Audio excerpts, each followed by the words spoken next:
The wind came down from the ridges like a whisper, dry and bitter, tugging at the edges of Clara Bell's black shawl as she stepped off the rickety stagecoach.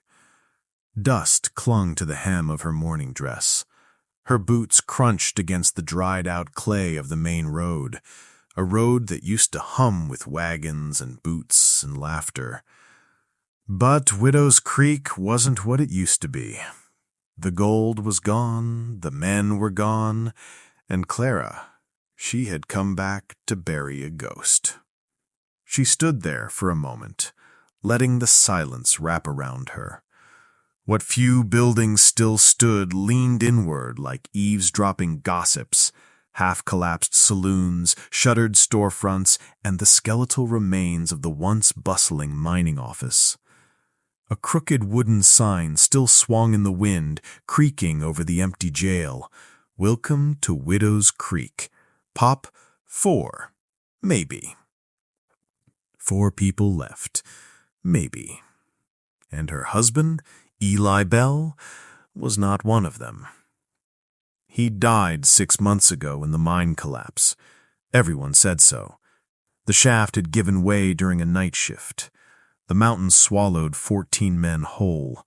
Rescue teams brought up only 7 bodies.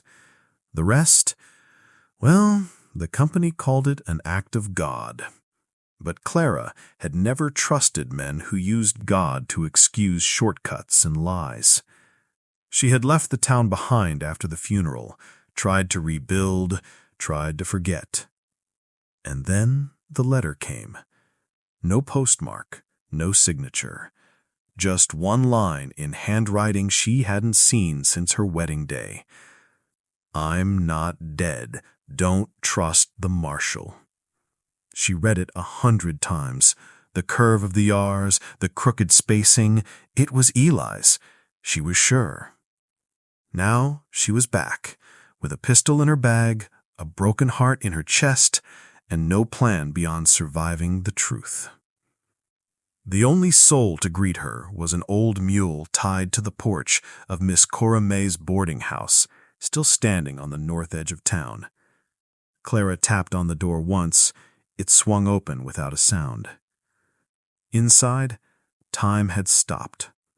Cora May sat in her same rocking chair, one eye clouded over, the other sharp as ever. Well, look what the wind dug up. Clara Bell back from the land of the living to haunt the dead? "I got a letter. From Eli," Clara said, unpinning her hat. The rocker stopped. "No, you didn't," Cora said flatly. "Eli Bell's dead. Same as my son, same as the rest." "I saw his handwriting." "You saw what grief wants you to see." Clara reached into her coat, pulled out the folded slip of paper, and laid it on the table like a card in a high-stakes poker game. Cora didn't touch it, just stared at it like it might bite. "Marshal Winslow said the shaft was sealed. Nobody could have survived." "I don't trust Winslow." "That makes 2 of us," Cora said with a dry laugh, "but the man's still the law in these parts." "Law doesn't scare me. A lie does." That night, Clara took a room upstairs. The wind howled through the broken window panes. She laid the letter on the bedside table, beside the photograph of her and Eli from the first month of their marriage. He wore a crooked grin and coal dust on his collar. Sleep didn't come easy, and when it did, it came with dreams. Dreams of darkness, of scraping sounds, of Eli's voice saying, "Clara, don't stop digging." The next morning, she went to the edge of the mine. The shaft was boarded up, nailed haphazardly with warning signs. But the boards were fresh, too fresh for a site abandoned half a year ago. Boot prints circled the area, and not just from the townsfolk. One of them was narrow, light, and didn't match the boots of any man. She knelt, pressed her palm into the dirt, and found something cold. A broken pocket watch. Eli's initials engraved on the back. It was ticking. Clara stood, heart pounding. Something was wrong. Something was alive down there, or someone wanted her to believe it was, and she was going to find out which, even if it killed her. Clara stood at the mine's edge long after the morning sun had burned the frost from the rocks.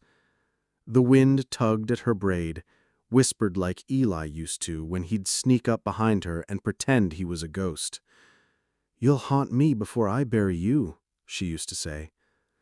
Now she wasn't so sure who was haunting who. She returned to the boarding house in silence and found Cora May waiting on the porch, a rusted kettle steaming beside her. "You went to the shaft," the old woman said without looking. "I had to." "Find what you wanted?" "I found a pocket watch." She placed it on the railing. The ticking was faint but steady. Cora paled. "Well, hellfire," she muttered. "That belonged to my boy Jesse. Gave it to Eli when he married you." "I know. So why was it out there? Why is the mine still warm? The board's new." Cora took a long sip of bitter tea. "Because Marshal Winslow's been guarding that mine like a snake on a clutch of eggs. Sends men out at night, hires strangers, pays in gold dust, not coin. He says it's to keep looters out, but I say, what the hell's left to loot?" Clara's grip on the railing tightened. "I'm going to talk to him." "You walk into his office with that mouth and no plan, you'll vanish faster than sunlight in a storm." "I have to know the truth." Cora shook her head. "Then you'd better start asking the right liar." Clara waited until sundown, when Widow's Creek went still. The marshal's office sat at the edge of town, flanked by the old jail and the telegraph station. A lamplight glowed inside. She stepped in.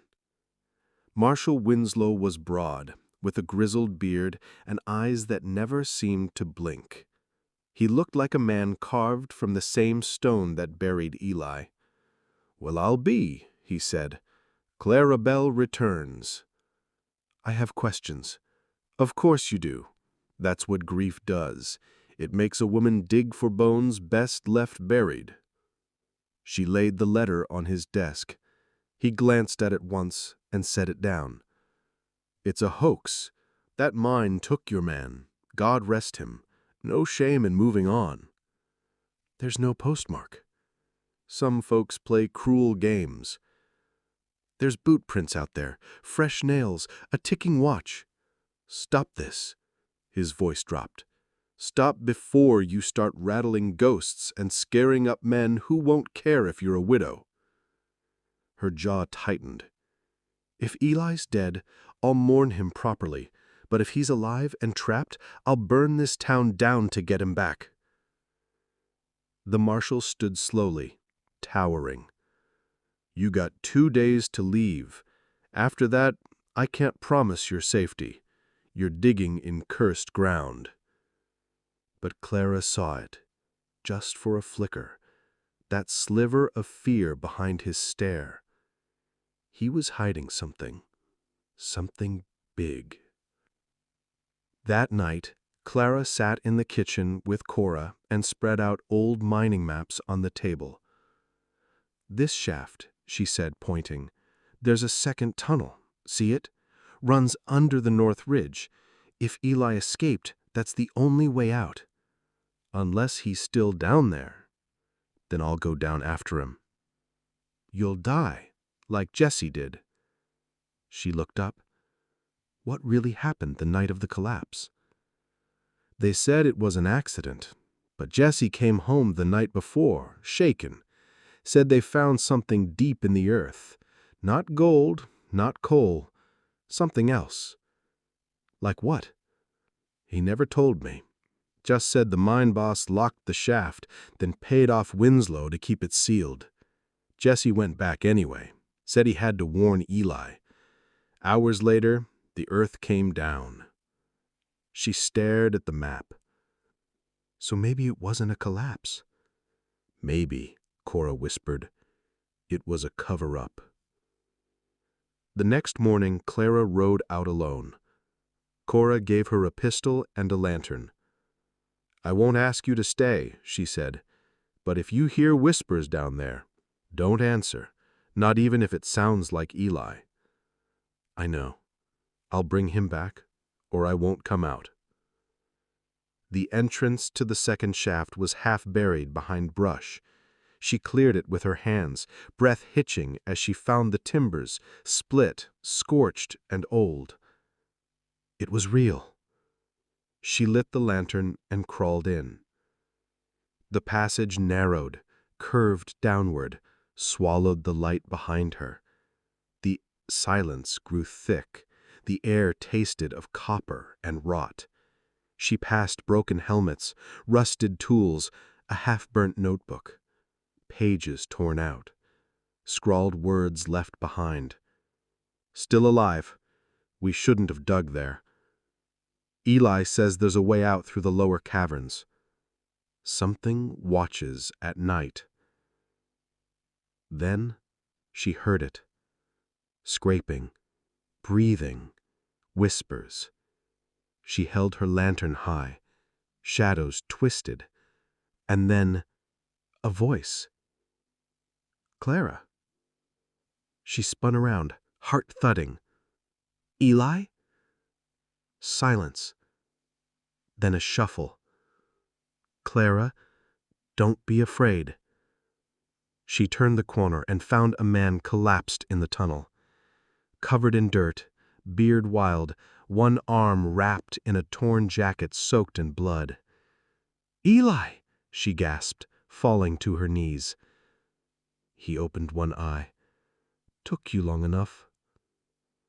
She wrapped him in a blanket, helped him sit up.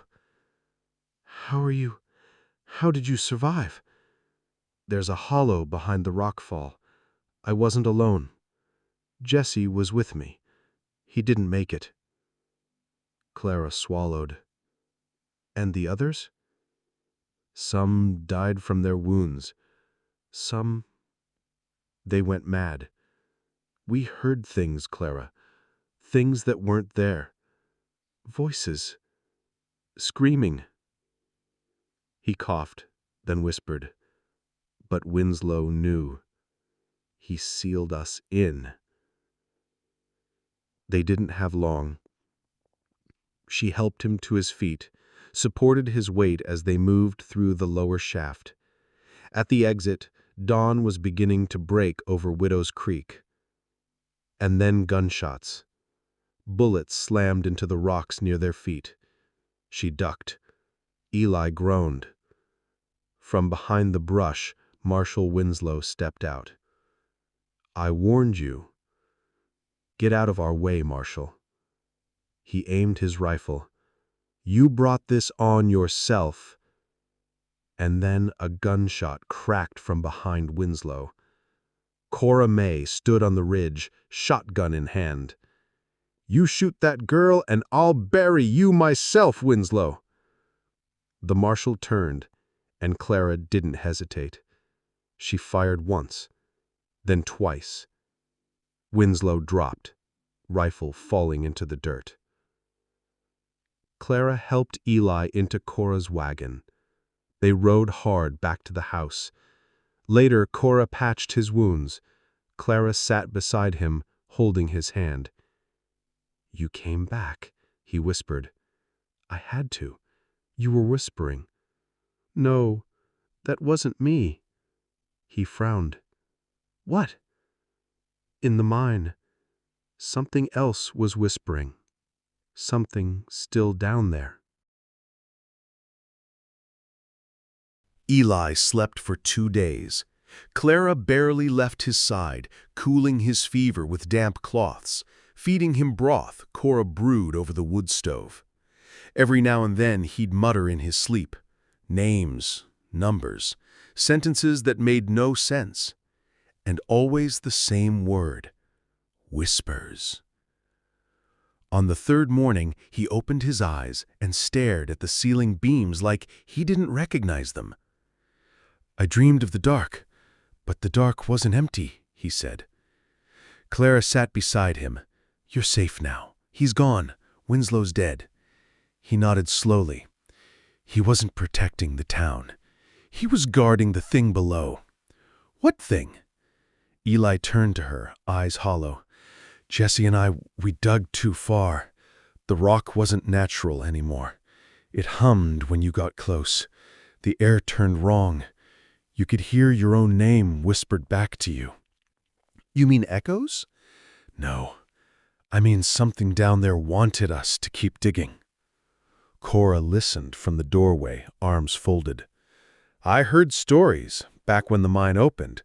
Old folks said the mountain was cursed, sacred land. The Apache avoided it, said there were stones down there older than bones. I don't care how old it is, I care what it did to my husband." "It didn't just hurt him, it changed him," Cora said. Clara looked back at Eli, who now sat up with the blanket wrapped tight around his chest, eyes darting to shadows in the corners of the room. By evening, Clara had made up her mind. She went to the mine alone. She had to know, had to see it for herself. Not the boards and the lies, but the truth. At the edge of the shaft, the boards had been torn away, as if something inside had pushed out. The wood was splintered from the inside. She lit a lantern, strapped Cora's pistol to her hip, and descended. The lower caverns were even colder now, and empty. But in the far chamber, the place Eli described, Clara found the vein of black stone he spoke of. Not coal, not obsidian. It shimmered like oil, pulsed with a faint blue light. And as she approached, "Clara," her breath caught. "Clara, why did you leave me?" It was Eli's voice. She stepped back. Then another voice, Jesse's. "Don't trust him." Then her mother's voice, long dead. "You never should have come back." The whispers circled her, clawing at her sanity. Clara stumbled away from the wall, heart racing, and dropped the lantern. It shattered. Light gone. Darkness swallowed her. When she woke, it was dawn. She was lying outside the mine. The entrance was closed, not just boarded, but sealed with stone, as if nature itself had collapsed the opening. Had she imagined it all? She stood, shaken, her clothes still covered in soot. At the boarding house, Eli was gone. She found him back at the mine, standing still, staring at the rubble. "He heard it again," he whispered. "It's still calling me." "It's not real," Clara said. "It's a memory. It's trauma." "It's more than that. It knows things. About you, about me." He turned to her, and, for a flicker, just a breath, she didn't recognize him. His eyes were wet, but they didn't blink. "You said you'd never leave me. But what if I'm not me anymore?" Clara stepped forward, trembling. "You're Eli Bell. You're my husband. You fought to stay alive. That's what's real." She reached out, but he pulled away. "If I stay, I'll hear it forever." "Then we leave," Clara said. "Today, now, burn this town behind us." By nightfall, they packed Cora's wagon. They didn't speak much, just moved like people walking out of their own graves. Cora watched them from the porch. "Where you headin'?" "Anywhere the earth doesn't whisper back," Clara said. Cora nodded. "I'll be right here in case someone else comes looking for the dead." They rode east, toward the rising sun. The hills turned gold, the wind softened, but behind them the mine sat silent, until deep inside the earth something shifted. Something old, something awake. Epilogue. 6 months later. Clara and Eli settled near a river town far from Widow's Creek. Eli grew stronger, slowly. He took work fixing fences, building houses. He laughed again, sometimes. Other times he stared at the wall like it was speaking. Clara wrote letters, pages and pages. She burned them all. But the whispers faded, eventually. They never spoke of the mine again, until one night Eli returned home late. "I saw someone today," he said. He said he was a miner, from Widow's Creek. Clara froze. Impossible. Eli nodded. He said the town's full again. Lights in the saloon, smoke from the chimneys. But that town's dead. Eli looked out the window. Maybe some ghosts decided to stay.